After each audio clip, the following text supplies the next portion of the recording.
In the realm of human relationships, monogamy has often been portrayed as a sacred institution, a cornerstone of societal stability. Yet, when monogamy becomes an obligation rather than a conscious choice, it can transform into a source of psychological distress and personal disintegration. Carl Jung, the eminent Swiss psychiatrist, emphasized the importance of individuation, the process of becoming one's true self. In the context of relationships, this means that each partner must engage in a journey of self-discovery and personal growth. When monogamy is embraced as a conscious choice, it can serve as a crucible for this individuation process, fostering deep intimacy and mutual development. However, when monogamy is imposed as a societal or religious obligation, it can stifle personal growth and lead to psychological conflict. Jung noted that such external impositions can result in a disconnection from one's inner self, leading to a state of inner turmoil and dissatisfaction. This is particularly evident when individuals suppress their authentic desires to conform to societal expectations, resulting in a life that is incongruent with their true selves. The key, therefore, lies in transforming monogamy from an obligation into a conscious, deliberate choice. This involves open communication, mutual respect, and a shared commitment to personal and relational growth. By doing so, monogamy can become a dynamic and fulfilling aspect of one's life, rather than a restrictive or burdensome duty. In conclusion, monogamy, when chosen freely and embraced with awareness, can be a powerful vehicle for personal and relational development. It is not monogamy itself that is the enemy, but the sense of obligation that often accompanies it. By shedding this obligation and embracing monogamy as a conscious choice, individuals can cultivate deeper connections and a more authentic existence. When love is chosen freely, not forced, not traded, not owed, it becomes sacred, because only in freedom can intimacy breathe. What kills passion isn't routine, it's resentment. What corrodes connection isn't familiarity, it's duty without desire. You see, obligation creates a prison out of something meant to liberate. The moment you stay because you should, you stop choosing, and when love stops being chosen, it starts becoming endured. Endurance is beautiful in war, but lethal in romance. This is a quiet tragedy of too many relationships, two people sleeping beside each other, dreaming of escape, but too afraid to speak the truth that would set them both free. So they perform, they pretend, they put on the smile, the ring, the calendar of anniversaries, and forget that love was meant to be alive, not memorized, not scheduled, not owed, but raw, present, evolving, chosen daily. Monogamy isn't the enemy, but when it becomes a badge of moral superiority, when it becomes a test of loyalty over authenticity, when it demands silence instead of soul, then it becomes something else entirely, a ritual of repression. But when it's chosen freely, lovingly, with presence and not performance, then it's alchemy. Two sovereign beings choosing one another again and again, not because they have to, but because they want to. And that's where real beauty lives, in the want, not in the need, not in the fear of loss, but in the sacred act of choosing someone when you are completely free not to. Because when monogamy rises from obligation, it becomes a cage. But when it rises from alignment, from resonance, from the unforced gravity of shared purpose, it becomes a sanctuary, a place where truth can breathe, where vulnerability isn't punished, but protected, where Each partner is not a jailer, but a mirror, reflecting back the highest version of who you are becoming. You are not meant to disappear inside a relationship. You are meant to expand within it. But expansion requires space, and space requires trust. And trust is not built by controlling behavior. It's built by honoring the inner freedom of the one you love. If you love them, you must love their sovereignty. If you commit to them, you must commit to their evolution. Because the moment you say, I own you, even with a smile, even with a vow, you lose them. Maybe not physically, but soulfully. And that is the deeper betrayal, not infidelity, but emotional extinction, the quiet death of desire caused not by wandering eyes, but by unspoken suffocation. So let love be chosen. Let commitment be sacred because it's free. Let monogamy be the garden, not the fence. Because a garden is not beautiful, because it's locked. It's beautiful because it's tended, because it grows, because it's alive. The soil of lasting love isn't control. It's curiosity. It's knowing that you can never fully possess a person, only witness them, only walk beside them as they unfold. The strongest love isn't built on surveillance. It's built on trusting the freedom you give away. You don't ask them to shrink to fit your story. You ask them to write their own, and you write yours beside them, line by line, without editing their voice. Because true loyalty isn't about never leaving. It's about never pretending. If monogamy is going to be holy, then it must be honest. No masks, no martyrdom, no buried dreams, passed off as compromise. This is not about being everything to one person. It's about being yourself in the presence of another. And letting that be enough. Not ownership, not sacrifice, but alignment. Because what if love isn't about how long you stay, but how deeply you show up? Not once at the altar, but every day. When it's hard, when it's quiet, when the fantasy fades, and only the truth remains. That's where the real romance lives. Not in the ring, not in the rules, but in the reverence of a promise that is lived, not leveraged. A promise that whispers, I see you and I choose you, not because I must, but because in this moment and in every moment I am free to walk away. I don't want to. That is not weakness. That is not passivity. That is power. The power to love without chains, to stay without shame, to commit without control. Because any love worth building must be built on the foundation that both souls can breathe. And yes, it takes courage. It takes the kind of inner strength that knows how to stand alone before ever trying to stand together. This is not about demonizing monogamy. It's about unburdening it from the centuries of guilt and performance that have distorted its core. Monogamy is not a virtue. It is a choice. And like all real choices, its value comes from its freedom. So if you choose it, do not choose it for fear. Do not choose it for praise. Do not choose it because the world told you to.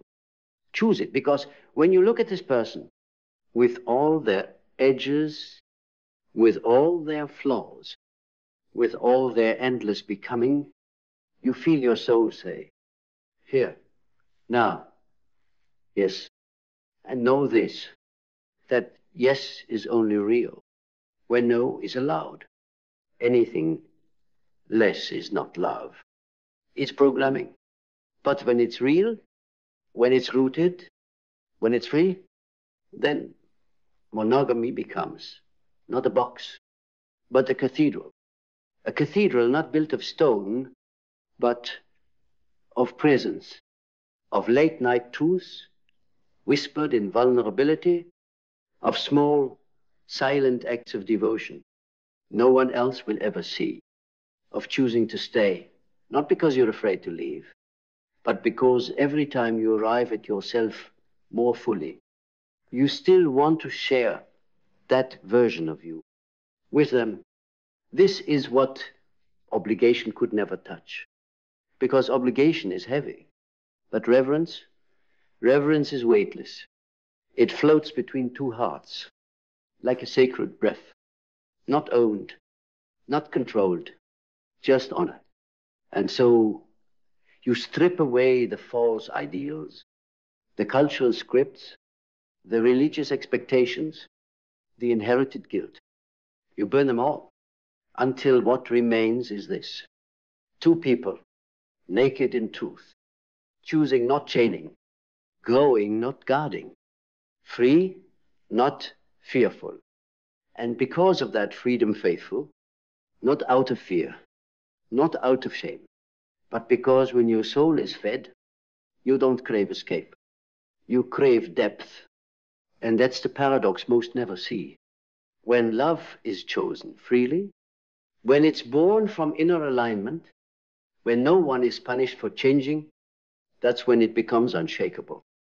Not because it's bound, but because it's blessed. Blessed by truth, not tradition, by devotion, not demand, by the daily courage to face one another as you are, not as who you pretend to be. And in that courage, you find something most never touch, the kind of intimacy that doesn't just make you feel safe, it makes you feel seen, not because you gave up your fire to keep someone warm, but because your fire was welcomed as part of the hearth you built together. That's the love worth waking for. That's the monogamy worth fighting for. Not the one written in contracts, but the one lived in consciousness, where your yes is sacred because it is free, where you don't sacrifice your becoming for someone else's comfort, but instead evolve together with eyes wide open. That is not the death of desire. It is the birth of devotion, not the kind that clings, but the kind that chooses. Again and again and again. Not because you must, but because the freedom to leave makes your staying holy. So no, monogamy isn't the enemy, but the kind of monogamy that demands obedience, that fears truth, that punishes change, that is not love. That is spiritual imprisonment, the kind that honors truth, the kind that holds your evolution as sacred as your loyalty, that is love that lasts because it's alive. And love that is alive does not settle into sleep. It stirs, it questions, it listens, it reintroduces itself every season with new eyes, new layers, new boundaries, and asks, do we still meet here? Do we still choose this? Not with fear, but with reverence, because anything that cannot withstand truth was never strong enough to hold real love. And if you dare to live like that, to choose without controlling, to stay without sacrificing your soul, to build something sacred without the cement of fear, then you will know a kind of monogamy that the world has rarely witnessed. Not the one that demands, but the one that dances, the one where two whole beings choose to orbit each other, not because they are incomplete, but because they are aligned in rhythm, in values, in vision. And when you meet someone whose freedom amplifies your own, whose presence invites the truth out of you, not the performance, you'll understand what this was all about. That monogamy was never the cage. It was the consciousness that made it one. So let it go. Let go of the guilt, the shame, the obligation. And if you choose to love one person, choose them not because it's the rule, but because it's your reality, the reality of your soul's deepest alignment. Let your fidelity be free. Let your commitment be creative. Let your love story be one that couldn't have been written by anyone but you, because that's what makes it sacred. Not the ceremony, not the societal stamp, but the raw, unscripted truth of it. The quiet moments where you say, I see you changing, and I will not try to hold you hostage to the version of you I first met. The whispered mornings where you ask, what do you need to be more fully yourself today? The thunderous silence of allowing them to grow, to wander inward, to return not out of guilt, but because their soul wants to return to you. That is monogamy as a masterwork of intimacy. Not a static promise, but a living covenant, revised in honesty, maintained in presence, rebuilt every time one of you changes. It does not demand permanence. It invites presence. And it is only in that presence that true safety can emerge. The kind of safety not built on rules, but on reality. And in that reality, you finally understand monogamy is not about resisting temptation. It's about no longer needing it. Because when your soul is fed, when your truth is welcome, when your growth is celebrated, you don't crave escape. You crave depth. And no obligation, no guilt, no societal pressure can fabricate that. Only freedom can. Only truth can. Only love that is chosen again and again, without chains, without fear, can. So if you must love, love like that, not with possession, but with profound permission to evolve, to shift, to become unfamiliar for a season, and trust that love can stretch to hold you anyway. Because love that is caged shrinks, but love that is free expands. And when it expands, it makes room, not just for comfort, but for the chaos of truth. Room for new truths. Room for honest questions. Room for uncomfortable conversations that don't seek to win, but to understand. This is where monogamy becomes not a condition of love, but a container for love's highest form, where fidelity is not tested by temptation, but deepened by transparency, where loyalty is not proven through silence, but through the courage to speak even the hardest things. And when that container is real, when it's rooted in freedom and fierce self-responsibility, it becomes a sanctuary, a sacred fire. You both choose to tend, even when it flickers. You learn to protect it, not out of obligation, but out of awe, because it is rare, and it is real, and you both chose it. So let the world keep its rules. Let the critics scream their standards. Let the ghosts of guilt knock on the door, and do not answer. You have built something they don't understand. Not tradition, but truth. Not performance, but presence. Not possession, but the quiet miracle of two people choosing to stay free. And in that freedom, choosing each other. And that is the revolution, not louder love, but truer love. Not perfect alignment, but sacred allowance. Because in a world where so many bond out of fear, where relationships become walls instead of windows, you dare to ask, what if we could be together without abandoning ourselves? And from that question, a new paradigm was born. Not one rooted in control, but in consciousness. Not in martyrdom, but in mutual rising. You don't own them. You honor them. You don't fix them. You fascinate them. You don't stay because you can't live without them. You stay because with them you live more fully. That is the kind of love the old world cannot comprehend, because it is not taught. It is remembered in the body when it feels safe to speak, remembered in the soul when it's no longer silenced, remembered in the eyes that meet across a room after years and still whisper, yes. This is not the end of monogamy.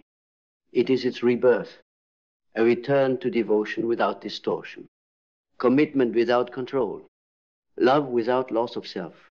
So let them say you're radical. Let them say you're reckless. Because if it's reckless, to love in a way that liberates, to stay in a way that strengthens, to build in a way that breathes, then may your recklessness become the blueprint for every sacred union to come. And may the world come to know that true partnership does not mean sacrificing your identity for the illusion of stability. It means becoming more of who you are with someone, not for someone. Because anything less than truth is not love. It is theater, and you were never born to perform. You were born to live wide open, to love like a sovereign flame, to meet another sovereign flame, and create something neither could birth alone. That's not a fairy tale. It's a furnace. It's not easy, but it's real. And in that realness, monogamy is not a box, not a burden, not a badge. It is a choice, a conscious daily decision to walk beside someone who reflects your deepest values, your highest vision, your wildest evolution. You will not always be the same, and neither will they. But if you can allow that change, if you can cherish that change, then you will witness love. Not as a possession, but as a living, breathing entity that grows as you grow. Let the world call it what they will. But you will know what it is. It is not obligation. It is alignment, not a duty, but a devotion. And that devotion, earned, not enforced, is the rarest kind of power. It is the quiet revolution of our time. So let them chase control. Let them demand obedience. You will build something sacred, not because you had to, but because you were finally free enough to choose it. And in that choosing, you become dangerous. Not to love, but to every false version of it. To the kind that hides behind shame. To the kind that punishes honesty. To the kind that asks you to shrink so another can sleep. You threaten every old script that says suffering is the price of staying. You tear down the altar where performance was worshipped more than presence, because you have seen what love looks like without fear. And now you will accept nothing less.